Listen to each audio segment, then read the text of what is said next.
Bom, vamos lá, né? Como está dizendo aí no título desse vídeo, hoje eu vou refutar, né, o Neil deGrasse Tyson, mas na realidade esse meu título provocativo aí é mais uma forma de eu querer chamar a atenção ao que eu vou definir assim como, né, razões para a gente ir contra ao apelo de autoridade, né? E nesse caso o Neil deGrasse Tyson seria a autoridade.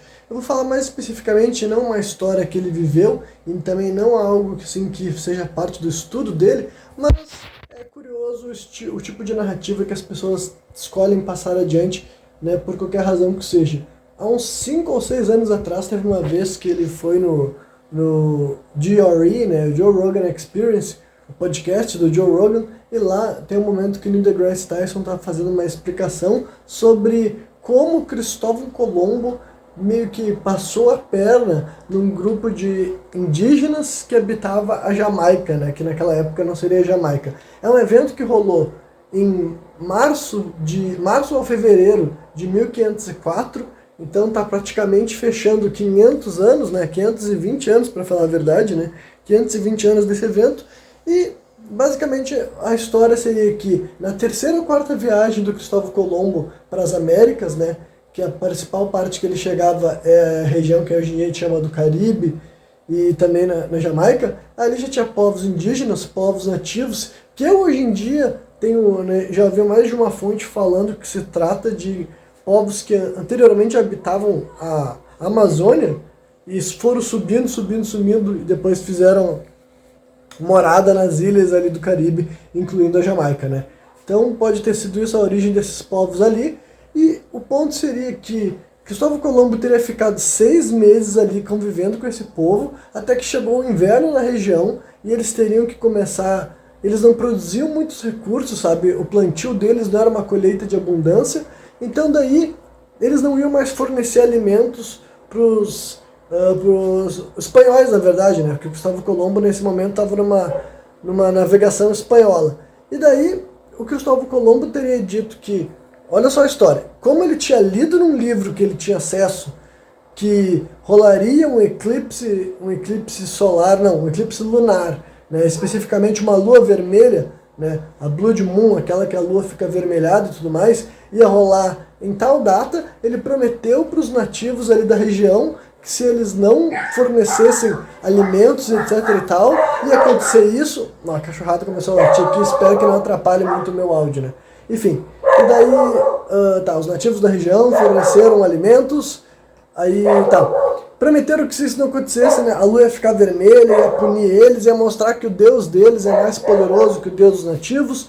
Enfim, essa história que ele vendeu para os nativos. Chegou o dia fatídico, eles ficaram apavorados, foram lá e deram até as calças, né, para os espanhóis. Foi assim que o Cristóvão Colombo sobreviveu, sabe? Graças a esse conhecimento científico, essa sabedoria que ele tinha e os indígenas não tinham, eles foram enganados, ludibriados, né? Então, basicamente, o Neil deGrasse Tyson não necessariamente está falando que, né, que o Cristóvão Colombo foi bacana ao fazer isso, mas ele está vendendo a narrativa dos próprios espanhóis como a verdadeira. Afinal, tem registros, né? Mas quem registrava isso daí era um cara que ele era, não lembro se ele era irmão ou primo do Cristóvão Colombo, né? Então, quem é essa fonte primária que está registrando isso, né? E daí agora eu vou trazer a minha opinião sobre esse relato histórico, né? Existe uma imagem que eu acredito que eu vou colocar na thumbnail, né? Se vocês pesquisarem assim, Cristóvão Colombo Eclipse, vocês vão encontrar uma imagem que ela foi publicada num livro, olha, um livro que foi publicado em 1869, né?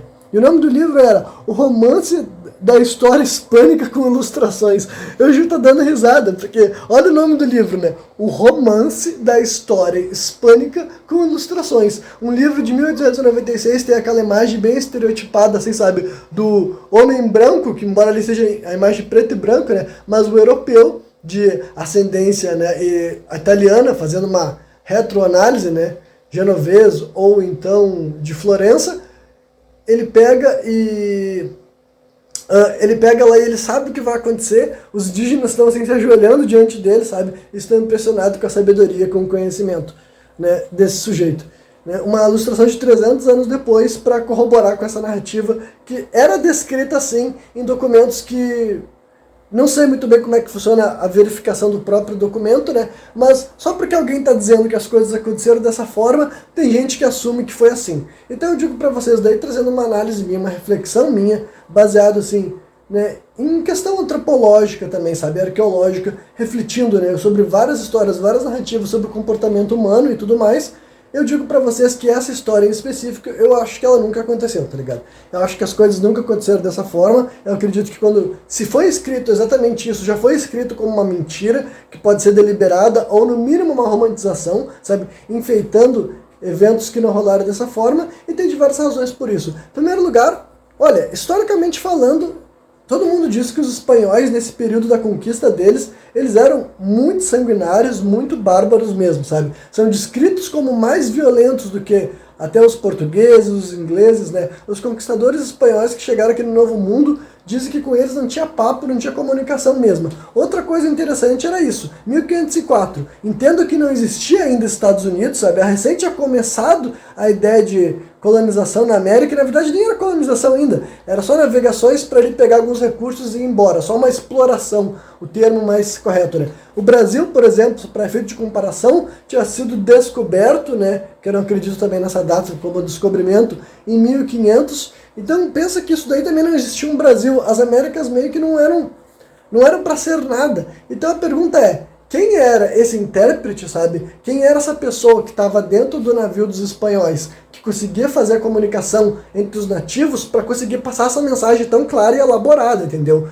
Antes que eram só as trocas, sabe? Até dá para entender que os nativos não necessariamente entendiam o que estava sendo falado para eles, e vice-versa, mas através da comunicação, dos gestos, podiam se acertar algumas trocas, que dizem que foi assim que rolava esse tipo de coisa, né? Só que daí então, como é que rolaria essa verdadeira ameaça, sabe? Como Cristóvão Colombo poderia dizer que ele sabia exatamente quando que ia rolar e anunciar que se não acontecesse, enfim, é um discurso totalmente elaborado. Quem era esse intérprete para fazer essa comunicação de verdade entre esses dois povos, né? Então, o que eu acredito que rolou é que se existe algo parecido com isso, na verdade foi uma tomada na marra, na força bruta, sabe? Eu não acredito que eles iam ficar ali semanas, né? Porque basicamente eles estavam meses ali ancorados e vivendo pacificamente também com os nativos. Até que de um momento eles vão ficar sem comida e eles ficam dias sem comida esperando chegar o momento do eclipse. Então vocês acham que os conquistadores espanhóis, morrendo de fome, vão esperar chegar um evento, sabe, específico, em vez de simplesmente chegar ali e tomar o alimento na marra, sabe?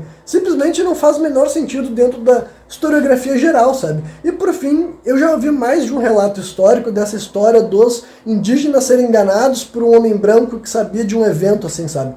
Isso daí até depois foi parar na mídia, foi parar nos filmes, né? Essa ideia de que uma pessoa entendia que ia rolar um fenômeno astrológico anterior, né? Astronômico na realidade, né? Anterior aos povos nativos, e por isso ele conseguiria ter uma espécie de controle e poder. Eu digo pra vocês que no presente momento eu considero essas histórias falsas, sabe? Não é assim que parece que os povos se organizavam, sabe? Dizer que os nativos de uma região específica não conheciam os céus, sabe? Eu acho que é uma mentira, eu acho que é uma falácia, sabe? É a gente que não viveu, que não fazia parte daquele grupo e tá assumindo que para eles os astros era uma coisa completamente inexplorada e inimaginada, sabe? Um eclipse lunar, até mesmo o eclipse lunar da lua sangrenta, sabe? Blood Moon, acontece pelo menos umas 2 vezes por ano. Então, com certeza não é o tipo de evento que eles jamais saberiam, sabe? Não é como se tivesse sido a primeira vez que aquele povo que estava assentado ali, provavelmente há séculos antes da chegada dos europeus, não sabiam que existe aquele tipo de fenômeno, sabe? E que eles já não tinham explicações dos seus próprios linguajares, sabe?